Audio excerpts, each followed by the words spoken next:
नमस्कार दर्शकों, मैं संध्या राजपूत स्वागत करती हूँ आपका ऐसे न्यूज़ चैनल में। दर्शकों, हम सभी जानते हैं कि आज हमारा समाज कितना विकसित हो चुका है। आज हमारे पास कितनी सारी टेक्नोलॉजी है। हम सारे काम गूगल की वेबसाइट या AI टूल से कर सकते हैं। वहीं दूसरी तरफ हमारे जो धर्मगुरु हैं वो हमको धार्मिक आध्यात्मिकता की ओर ले जाने का पूरा प्रयास कर रहे हैं। जहाँ देखा जाए तो अनेक धर्मगुरु जो हैं वो अपना अपना भक्ति मार्ग बताते हैं। हमारे समाज को 4 धर्मों में बांटा गया है, जिसमें हिंदू, मुस्लिम, सिख, ईसाई आते हैं। वहीं दूसरी तरफ हमारे समाज के जो धर्मगुरु हैं वह हमें आध्यात्मिकता की ओर ले जाने का पूरा प्रयास कर रहे हैं। हम 4 धर्मों में बटे हुए हैं और सभी अपने अपने धर्म को श्रेष्ठ बताते हैं तथा दूसरों के धर्म के बारे में सुनना तक पसंद नहीं करते। लेकिन हमने सुना है कि संत रामपाल जी महाराज जी के जो समर्थक हैं, जो अनुयायी हैं, वो इन सभी चीज़ों से बिल्कुल परे हैं। वो ना तो जाति को मानते हैं, ना भेदभाव मानते हैं। उनके लिए सभी धर्म एक समान है। तो चलिए हम उनसे जानते हैं। तो अब आप इस मेरे पीछे जो पोस्टर लगा है उसके माध्यम से समझ सकते हैं कि संत रामपाल जी महाराज जी जो हैं उन्होंने सभी धर्मों की जो पुस्तकें हैं उनमें बताया है। तो अभी अंदर एक प्रदर्शनी लगाई हुई है, तो उसमें बहुत सभी धर्मों की पुस्तकों को रखा गया है। मैं अपने कैमरामैन से कहना चाहूँगी कि वो अंदर चलकर जितने भी धर्मों की पुस्तकें यहाँ पर रखी हुई हैं एक बार उनको दिखाएं।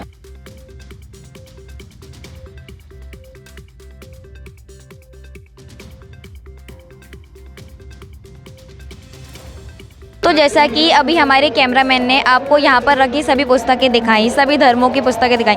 चलिए, ये तो ठीक है कि संत रामपाल जी महाराज जी ने सभी धर्मों की पुस्तकों को यहाँ पर रखा है। संत रामपाल जी महाराज जी की शिष्य हमारे साथ जुड़ चुके हैं, उनसे हम जानकारी प्राप्त करेंगे।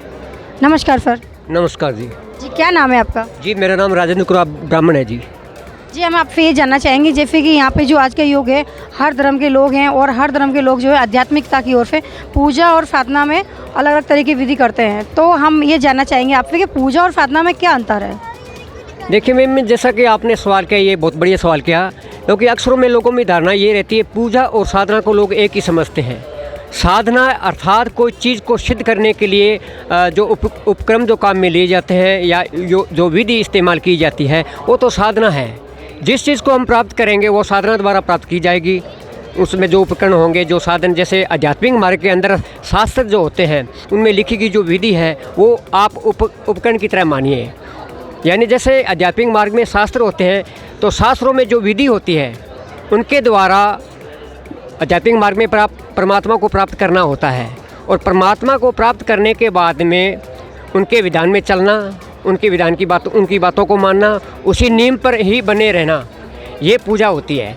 और साधना कोई चीज़ को, जैसे आध्यात्मिक मार्ग में, भक्ति मार्ग में मूल वस्तु को प्राप्त करने के जो उपकरण इस्तेमाल किए जाते हैं, शास्त्र इस्तेमाल की जाती है, जो विधियाँ इस्तेमाल की जाती है, वो साधना है जी। सर जी, जैसे कि हमने जो सुनने में आया है कि पूजा भी कई प्रकार की होती है, तो क्या आप बता सकते हो पूजा कितने प्रकार की होती है? पूजा तो केवल एक ही प्रकार की होती है, अन्य कोई पूजा नहीं होती। पूजा केवल अपने इष्ट की होती है, बाकी कोई पूजा नहीं होती। आध्यात्मिक मार्ग का मैटर बता रहा हूँ। आध्यात्मिक मार्ग के अंदर पूजा केवल परमात्मा की होती है। उदाहरण का आपको बता दूँ, जिस प्रकार एक बहू अपने परिवार के अंदर अपने पिता का, ससुर जो होते हैं उनका आदर करती है, अपनी सासू माँ होता है उनका आदर करती है, जेठ जेठानी, देव देरानी, जितने भी परिवार के फैमिली के मेंबर होते हैं उनके सभी का आदर मानती है, वो उनका सभी का आदर करती है। उनका रहना सहना, घर का जो भी सिस्टम रहता है उनका सभी का आदर करती है।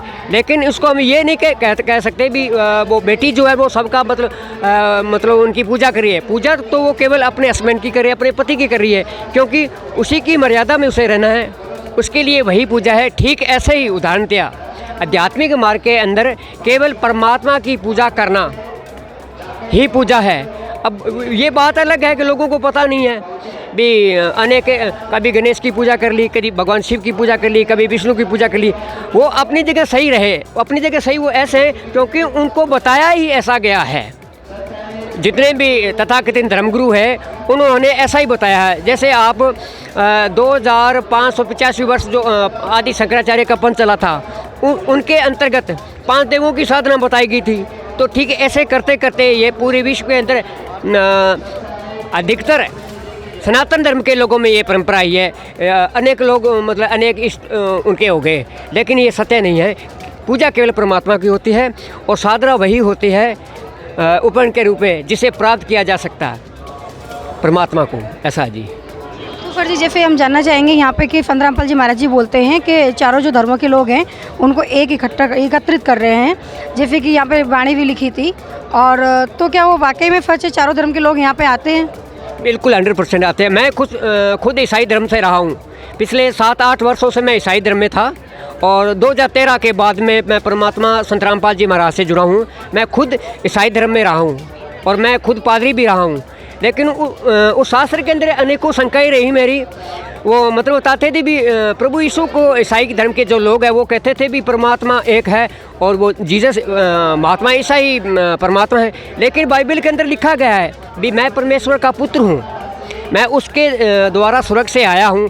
तो यहाँ तो सिद्ध हो रहा है ना भी वो अपने आप को पुत्र कह रहे हैं, मैं परमात्मा की ओर इशारा करे मैं परमेश्वर का भेजा हुआ आया हूँ, तो इससे तो सिद्ध हो रहा है। यही प्रश्न मेरे उठ रहे थे जब एक तरफ आप ये कहते हो प्रभु यीशु है वो परमात्मा है, खुद ईसा जी कह रहे हैं भी मैं उसका पुत्र हूँ, तो इसी बात से सिद्ध होता है तो परमात्मा कोई और वस्तु है। आज हमारे गुरु जी संत रामपाल जी महाराज ने सिद्ध कर दिया है कि परमात्मा है वो कबीर साहब है, जिसमें वेदों के अंदर वर्णन है, बाइबल के अंदर भी वर्णन है, ऐसा कोई शास्त्र नहीं बचा जहाँ इनका वर्णन नहीं है। अपने कुरान शरीफ में भी इनका वर्णन है, ऐसा कोई शास्त्र नहीं बचा जिसमें कबीर साहब का हिंट नहीं है कि वो परमात्मा नहीं है। हर जगह उनका प्रमाण है जी। जी सर, बहुत बहुत धन्यवाद। Thank you ma'am. तो दर्शकों, जैसे कि आपने देखा फंद रामपाल जी महाराज जी के शिष्यों ने किस तरह का भक्ति और साधना के बारे में जानकारी दी कि भक्ति साधना भी अलग अलग तरीके की होती है, और काफ़ी जानकारी दी। ऐसे वीडियो देखने के लिए हमारे साथ बने रहिए। तब तक के लिए धन्यवाद, नमस्कार।